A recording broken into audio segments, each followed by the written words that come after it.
Karyn Bryant for MMA H.E.A.T. I'm here talking with Kevin Holland, who is taking on Thiago Thiago Santos at UFC 227. We're saying off camera here, you're the new guy, right? Yeah. So you're kind of a question mark. People saw you on Dana White, but what's the most important thing people should know about your fight style?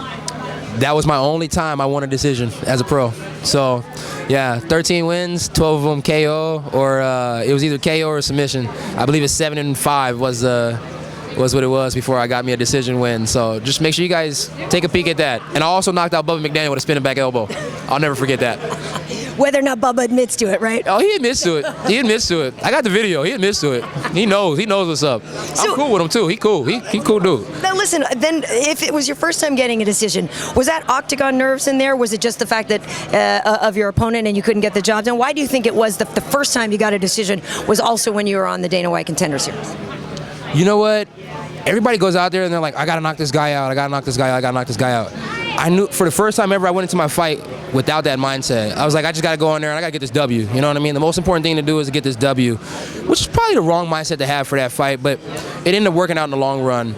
But did I have jitters? I feel like I got the octagon jitters out of the way because I fought in front of Dana White. I feel like the most important person to fight in front of is the people that write your check. Yeah. You know, so that was nerve-wracking. And when I get nervous, I don't get shaky. I don't turn away from the problem.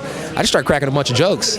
So, you know, it was a big joke to me. I had fun. I should have took it a lot more serious, but hadn't fought in a few months. I'm the type of guy who was used to fighting every other month. So, no, I was just excited to be there. I was happy to be there. I'm excited to be here, but I got a whole different mindset going into the fight night. You know, I got my normal mindset. Let's do what Kev does. Well, that's what I was going to say, because if, you read anything about that, some people critiqued you and said you were trying to play too much or there was too much flash and not enough substance in there. So is that a fair assessment? Hey, it's pretty fair. I mean, hey, people's opinion. Yeah. Me personally, I went back and watched the fight and I said, I probably could have did a little less playing here. I was like, but it looked good. I looked at it a couple of times. I said, man, that looked kind of good. I said, man, I hit the Floyd Mayweather roll. I hit the Diaz slap. I mean, like, I pulled guard. Like, how many times you see people pull guard in the fight? Like, I'm not Damian Maia. I can't be pulling guard. You know what I mean? But I did it, so, I mean. And I fought a Greg Jackson guy. I mean, a lot of people fail to realize that. I went up against Greg Jackson's camp. You know what I mean? Arguably the best camp ever, right? Fantastic. I mean, their results prove that. Mm-hmm. But I was able to go in there with both of my coaches and get the W, so it made me even more confident, as if I wasn't already confident in my coaches, but it made me even more confident. Like, man, these guys absolutely know what they're doing. We went out there and beat a Jackson guy, and we beat him convincingly.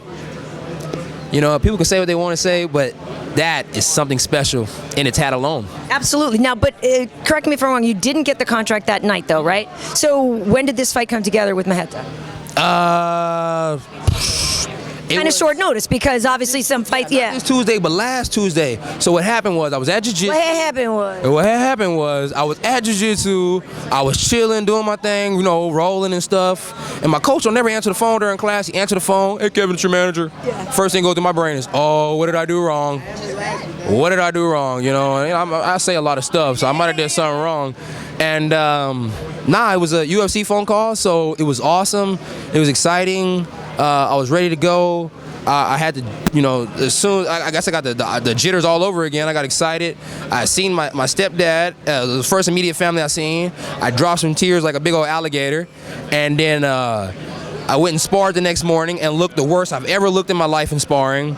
And then I went and sparred again that night, and I looked way better. I was like, whoa, I'm back. So I got rid of the jitters, and you know what? It was, when they first told me, it took me a good 24 hours to get over it, and then I was good. And then I remember going out to eat, and coach was like, hey, you on the main card. And I was like, man, quit messing with me. That's what I think I can say, just quit messing with me. But then he showed me the picture, and I said, dang, I am on the main card. That's tight. At the Staples Center. I said, that's tight. No, it is, and not for nothing, they gave you kind of a beast of an opponent, too. It's not like that guy is anything to be taken. I mean, the guy, like, we were just talking about, he either knocks you out or you get, he gets knocked out, right? But is that the kind of matchup that you feel is going to give you the opportunity to shine? I believe it does give me a great opportunity to shine. They have a firm believing and a firm saying in this game, you're only as good as your last fight. My last fight, it may not have been a finish, but it was a dominant performance. His last fight was a knockout. He was in shape. He was getting ready for the style bender. I believe that he's taking me very lightly because I'm not the style bender. I believe that he's taking me very lightly because I'm a guy who just came off of Dana White's Tuesday Contender Series, who didn't get a finish, who didn't get a contract. So I think when he looks at me, I don't think he looks at what I've done before my last fight. I think he only looks at my last fight. So if we're both doing that, if we're both capable of just looking at each other off our last fight, I'm better than him. Light years. And you brought his name up, so I'll ask, what do you think of the style bender? Is he the next big thing? And everybody's talking about that in your division, that he's the next big thing. You know what? He was the next big thing. And then all of a sudden, a guy who could really bend every style came through, and that was me. And then, like, I was like, ooh, pinky ring, got him. So, yeah, I'm just excited, man. I'm not worried about nobody in the 185 division. A lot of these guys are old. A lot of these guys are washed up. And the young guys probably don't know how to do jiu-jitsu. So I got Travis Lutter in my corner. I got the lamb striking system with me. I'm not a flat-footed fighter like most of these guys. Style bender is probably the best fight for me at 85. So that being said, I think Curtis Millender was tougher than style bender. So yeah, that'd be an easy fight too. All right, then. Well, I tell you one thing. It's your first interview that I've done with you. I'm sold, Kevin. You got a lot of personality, which I feel like is half the battle. So if you can fight half as well as you can talk, I think you'll do all right. Dana White said the same thing about Conor McGregor. Yeah. And look at him. So hopefully I can keep a couple things in check and we'll be all right. You know. So well, it's nice to meet you. It was very nice to meet you. I've been wanting to meet you since I was like, so I'm excited. Cool. Well, best of luck. Thank you very much. Thank you. I appreciate it. Yay! That was great.